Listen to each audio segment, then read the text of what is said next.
अब बात करते हैं आज के मुकाबले की। आज का मुकाबला अहम है, मुकाबला है गुजरात का और गुजरात की टक्कर होनी है लखनऊ से।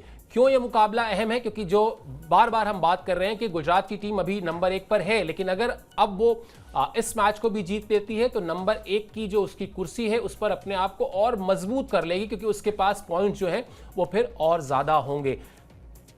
अहमदाबाद में शाम 7:30 बजे यह मैच शुरू होगा। गुजरात की टीम पॉइंट टेबल में पहले नंबर पर है, लखनऊ की टीम पॉइंट टेबल में 7वें नंबर पर है। यहां पर भी वही कहानी है अंकिता की, लखनऊ की टीम भी शायद बाद के मैचेस में वो जो दिमागी लड़ाई होती है, जो मैदान में उतरने से पहले ही कहीं जो हौसले की लड़ाई होती है, वहां पर पस्त हुई। वरना लखनऊ की टीम ने भी शुरुआत अच्छी की थी इस सीजन की, लेकिन फिर वो भी डावाडोल हुई और फिर स्थिति यह है कि अब वो प्लेऑफ की रेस से बाहर हो चुकी है। लेकिन गुजरात के लिए ये मोटिवेशन जरूर होगा कि नंबर 1 पर है, उस पर और मजबूत कर लें अपने आप को। बिल्कुल। और देखिए लखनऊ की टीम में भी हमने जैसे कहा कि दमखम है, और जो प्लेऑफ की रेस से बाहर हो जाती है टीमें, वो आपका गेम बिगाड़ती हैं। और अभी भी ऐसे कोई बात नहीं है कि गुजरात की टीम जो है वो कहीं मतलब जैसे कहते हैं ना कि 2 पॉइंट्स और मिल जाएंगे, तो जैसे हमने कहा कि फाइनल एक और मौका मिल जाएगा आपको खेलने के लिए, तो वो मजबूत दावेदारी जो है वो गुजरात की टीम पेश कर पाएगी। लेकिन वही है कि अब यहाँ से लखनऊ की टीम को भी वही दिखाना पड़ेगा, दमखम दिखाना पड़ेगा। वो साख की लड़ाई जो हमने लड़ी थी, इज्जत थोड़ी सी आपकी कहते हैं ना कि अंध भला तो सब भला, तो वैसा ही कुछ जो फॉर्म है वो क्रिएट करना पड़ेगा। और यहाँ पर सबसे बड़ी बात है लखनऊ की टीम के लिए ऋषभ पंत को, जो कि अभी तक नहीं चले हैं, क्या पता इस मैच में कुछ करें, क्योंकि आप प्रेशर नहीं है, अब आप प्लेऑफ के लिए से बाहर हो चुके हैं, तो आप रिलैक्स होकर क्रिकेट खेल सकते हैं, जो कि इंडियन टीम के लिए बहुत ही बेनिफिट होगा कि आप बेहतरीन प्रदर्शन वहां पर करें। बाकी तो टीम जो है वो यही चाहेगी कि हर टीम भले ही वो प्लेऑफ के लिए से बाहर हो जाती है, लेकिन उसके बाद भी टीम चाहती है कि भाई अपने हिसाब से वो प्रदर्शन अच्छा करे, क्योंकि आपके पास ऐसा सोचने के लिए कुछ है नहीं, खोने के लिए कुछ है नहीं, तो कम से कम आप मतलब अपने फैंस का दिल तो जीते, खासकर ऋषभ पंत जो कि टीम इंडिया के एक बहुत ही बेहतरीन प्लेयर माने जाते हैं। तो ऐसा ही कुछ प्रदर्शन जो है वो ऋषभ पंत को करना पड़ेगा। बाकी गुजरात की टीम में हमने देखा है कि वो दमखम जो है वो टॉप ऑर्डर जो तिकड़ी रही है वो अभी तक बेहतरीन फॉर्म में नजर आई है।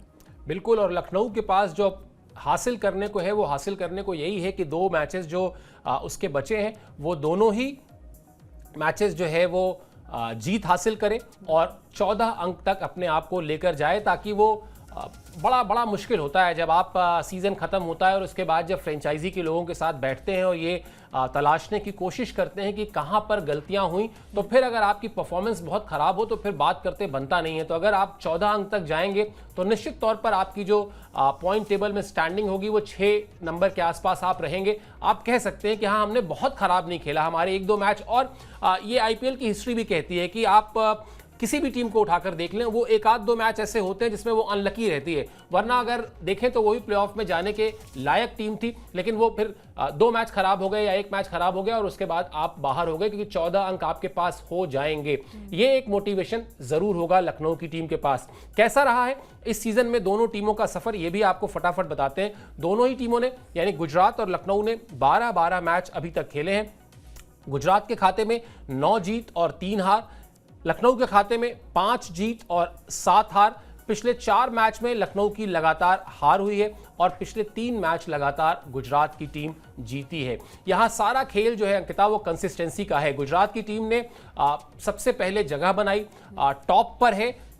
अगर आप उसकी जो सफलता की कुंजी ढूंढने निकलेंगे, आप अगर उसके वो तत्व ढूंढने निकलेंगे कि आखिर गुजरात की टीम ऐसा क्या कर रही है, तो आप पाएंगे कि वहां और कुछ नहीं है, सिर्फ ये है कि कंसिस्टेंट है, चाहे वो बैटिंग में आप देख लें, चाहे आप बॉलिंग में देख लें, और चाहे आप इसी वजह से है वो कि ओवरऑल परफॉर्मेंस में भी वो एक कंसिस्टेंसी दिखाई देती है। बिल्कुल। और देखिए मतलब चीज़ें वही हैं कि आपकी जो ताकत है वो आपकी बैटिंग भी, आपकी गेंदबाजी भी है, तो ओवरऑल जो आपका गेम होता है, तो सिर्फ 1 या 2 मैच हमने देखा है कि आपकी बल्लेबाजी ने जिताई, आपकी गेंदबाजी ने जिताई, लेकिन जब आपको एक ट्रॉफी की ललक होती है, आप प्लेऑफ के रेस में क्वालिफाई करते, तो सिर्फ एक डिपार्टमेंट नहीं होता, आपका ओवरऑल डिपार्टमेंट होता, चाहे वो गेंदबाजी, बल्लेबाजी, फील्डिंग की बात हो। तो जैसा हमने देखा कि बल्लेबाजी में भी वो दमखम नजर आया, जो उनकी तिकड़ी रही है। साई सुदर्शन ने कमाल का प्रदर्शन किया है, अभी तक का ऑरेंज कैप के वो होल्डर भी हैं और सबसे ज्यादा रन्स भी IPL में शुभमन गिल और साई सुदर्शन के भी। और साथ ही साथ जब बात आती है यहाँ पर उनके गेंदबाजी की, तो उनकी गेंदबाजी में भी दमखम है, प्रसिद्ध कृष्णा है, सिराज है, तो वो दमखम जो है वो नजर आता है यहाँ पर गुजरात की टीम का। तो वो कलेक्टिव अप्रोच जो हम बात करते हैं, गेम अवेयरनेस जो है वो टीम में ज्यादा है,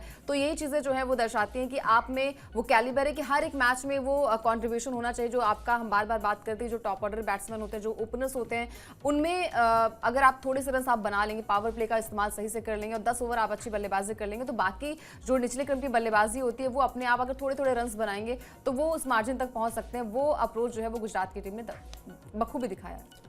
बिल्कुल, और इसीलिए अगर इस वक्त परफॉर्मेंस के हिसाब से बात की जाए, अगर प्रदर्शन के हिसाब से बात की जाए, ये ना देखा जाए कि किस टीम के पास क्या अनुभव है, कितने बड़े स्टार हैं, अगर खालिस खेल की बात की जाए, विशुद्ध रूप से परफॉर्मेंस की बात की जाए, तो निश्चित तौर पर गुजरात इस वक्त सबसे मजबूत टीम है इस लीग की, क्योंकि सबसे ज्यादा कंसिस्टेंसी अगर किसी टीम ने दिखाई है तो वो गुजरात की टीम ने दिखाई है। गुजरात के प्लेइंग 11 पर बात कर लेते हैं। इस अहम मैच को लेकर क्या रणनीति दिखाई देती है? कहानी वहां पर बिल्कुल साफ है कि प्लेइंग 11 से पहले आपको यह भी बता देते हैं कि जरा किस टीम के आंकड़े कैसे रहे हैं। गुजरात का पलड़ा भारी है। लखनऊ और गुजरात के बीच अब तक 6 मैच खेले गए हैं। गुजरात टाइटंस को 4 मैच में जीत मिली है। लखनऊ सुपर जायंट्स ने भी 2 मैच में जीत हासिल की है। गुजरात का लखनऊ के खिलाफ जो सबसे बड़ा स्कोर है वो 227 रन का है, जबकि लखनऊ की टीम जो है वो गुजरात के खिलाफ अभी 200 के आंकड़े तक नहीं पहुंची है। तो मतलब सारी जो फॉर्म और उसके अलावा कंसिस्टेंसी, सारी जो कसौटियां होती हैं वहां पर अगर आप देखेंगे तो आप पाएंगे कि गुजरात ज़्यादा बेहतर टीम है। लेकिन हाँ, इस मैच में जो इस मैच में जो टीम बेहतर खेलेगी उसके लिए जीत के चांसेस ज़्यादा होंगे, ये हर कोई जानता है, इस पर हम क्या ही बात करेंगे। लेकिन हाँ, अभी बताते हैं आपको ये कि गुजरात को इस सीज़न में जो मैच हुआ था इन दोनों टीमों के बीच, वो पहला मैच जो था इन दोनों टीमों के बीच, उसका रिजल्ट क्या रहा था। वहां पर गुजरात को लखनऊ से हार मिली थी, ये एक इंपॉर्टेंट फैक्टर है। मतलब लखनऊ की टीम हरा चुकी है गुजरात को इस बार इस सीजन में। 12 अप्रैल को गुजरात के खिलाफ लखनऊ ने हासिल की थी जीत। अपने घर में लखनऊ ने गुजरात को हराया था। पिछले मुकाबले में गुजरात ने 181 रन का लक्ष्य दिया था। लखनऊ की टीम ने 4 विकेट खोकर हासिल कर लिया था उस लक्ष्य को। पिछले मैच में जीते जरूर हैं अंकिता, लेकिन मुझे लगता है कि पिछले मैच में जो जीत मिली है और अब जो आज जो लड़ाई है, इसके बीच में जो एक बड़ा फर्क है, वो फर्क वही फर्क है जिसकी हम बात कर रहे हैं कि जब जीते थे तब लय में थे, अब लय में नहीं है। अगर लय में होते तो पिछले जो मैचेस लगातार हारते आ रहे हैं वो नहीं हारी होती टीम। तो वो जो मोमेंटम चला जाता है, वो मोमेंटम अब लखनऊ की टीम से जा चुका है। इसलिए इस जीत के बाद भी यहां पर मुश्किल होगा कि वो जो है अपने उस पिछली जीत के सफर को गुजरात के खिलाफ एक बार फिर आगे बढ़ा सकें।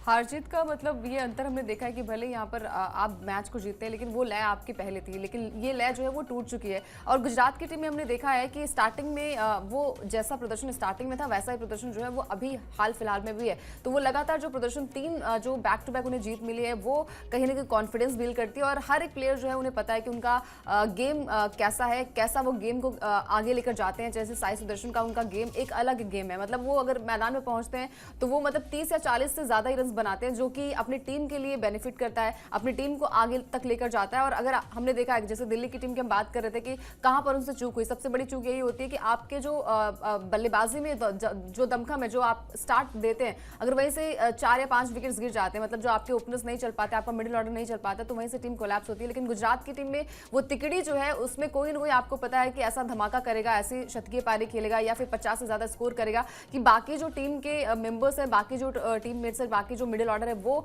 बैलेंस हो जाता है, वो थोड़े से रन्स भी बनाएगा तो टीम मैनेज हो जाएगी। बाकी फिर गेंदबाजों का भी उन्हें पता है कि भाई गेंदबाजी कैसे रोटेशन करनी है। और खासकर यहाँ पर गिल की जो है वो तारीफ करनी बनती है कि कप्तानी जो है वो कमाल की है। और ये दिखाता है कि भैया फ्यूचर कैप्टन जो उन्हें अभी तो मिला नहीं है, वो कप्तानी उन्हें मिली, सौंपी नहीं गई, लेकिन अभी जो वो दमखम दिखा रहे हैं तो वो रेस में जो है वो सबसे आगे भी है, अपनी टीम के लिए भी और फ्यूचर इंडियन कैप्टन के लिए भी।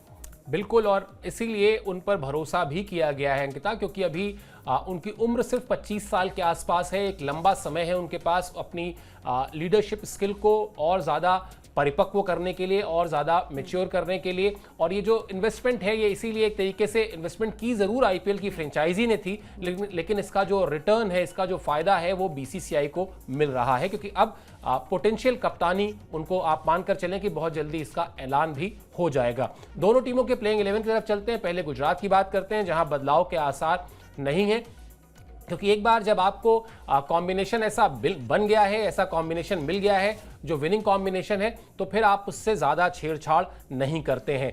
सिराज या प्रसिद्ध कृष्णा में से किसी एक को आराम दिया जा सकता है, इसलिए क्योंकि टीम को पता है कि अभी कुछ मैचेस इंपॉर्टेंट आने हैं जो इससे ज़्यादा इंपॉर्टेंट मैचेस हैं।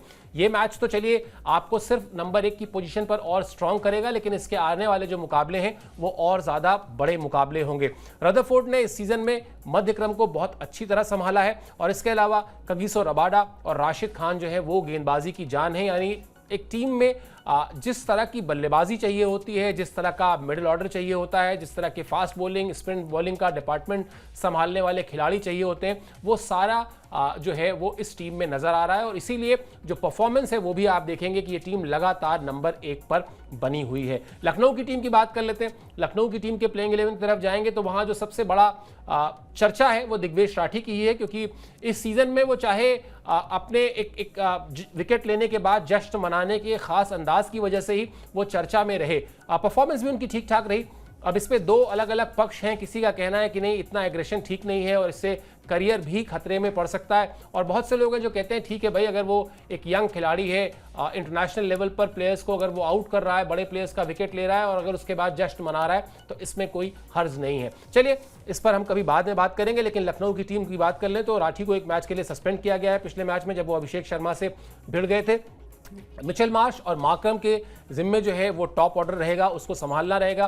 पंत के पास अब साख की लड़ाई के सीमित मौके हैं। अभी तक तो मौके थे, अब वो मौके भी सीमित हो चुके हैं क्योंकि नहीं बन रहे हैं उनसे रन, और अभी तक जो कुल रन उनके बने हैं वो 135 रन बने हैं, जो उनके कद को लेकर, उनकी जो छवि है इंटरनेशनल क्रिकेट में उसको लेकर, और या फिर वो जो 27 करोड़ रुपए मिले हैं उसको लेकर कहीं से भी जस्टिफाई नहीं करते हैं। शार्दुल ठाकुर, रवि बिश्नोई, आकाश और आवेश, ये गेंदबाजी का जो डिपार्टमेंट है लखनऊ की टीम का वो संभालेंगे।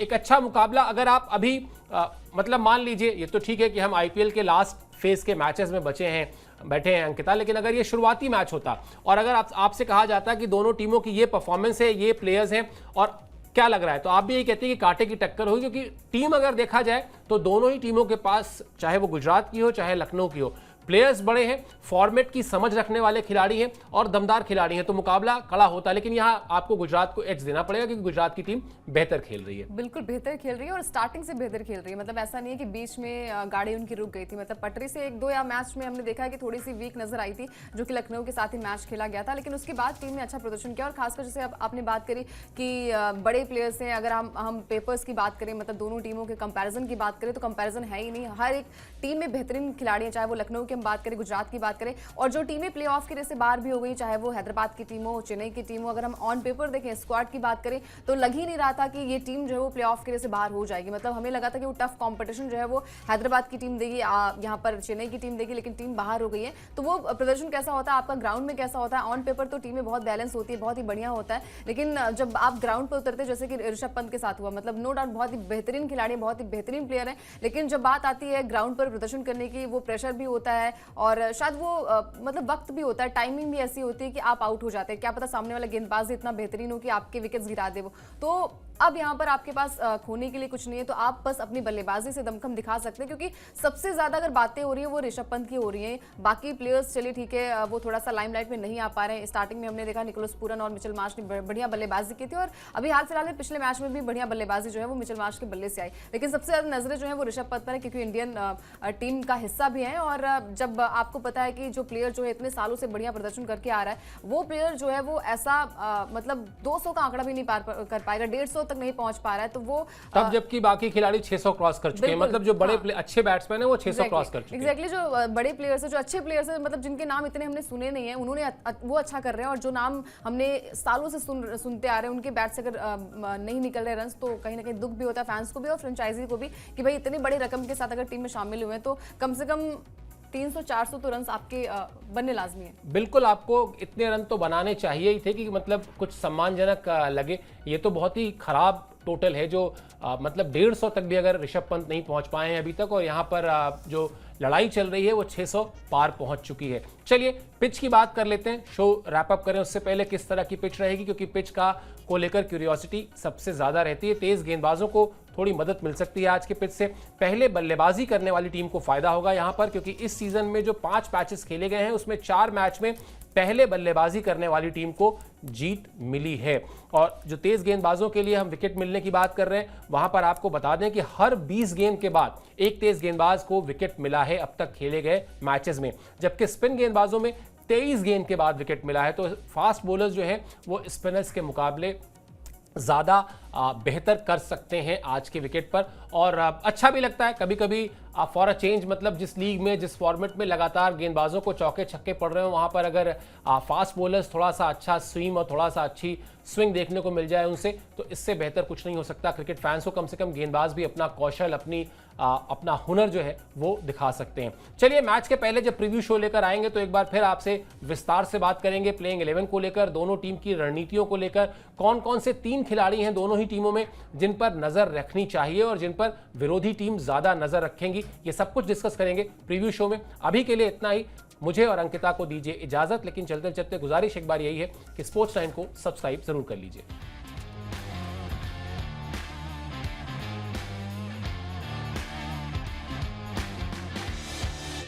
ये है सीक्रेट रेसिपी MDH का जीरा सिर्फ जलजीरा मसाला। सिप सिप जीरा